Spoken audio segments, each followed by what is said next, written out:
Владимир Короткевич. Урывок за оповести «Паром на бурной раце».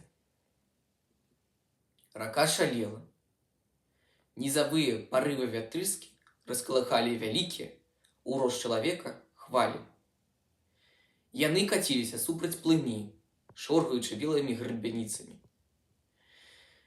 Хвалі шлі адна за адной, і процілеглы бераг губляўся ў чарнільнай навальнічнай цемры.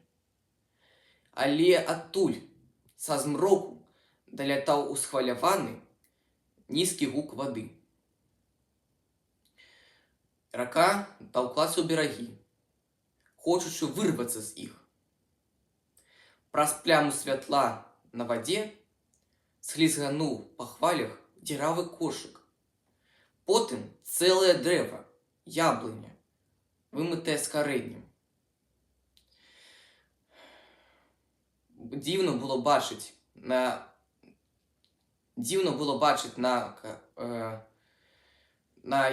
галінах, апыснутых пенай, на галінах, якія круціліся, то губляючыся ў вадзе, то зноў выплываючы, 2 ці 3 зеленаватыя яблыкі.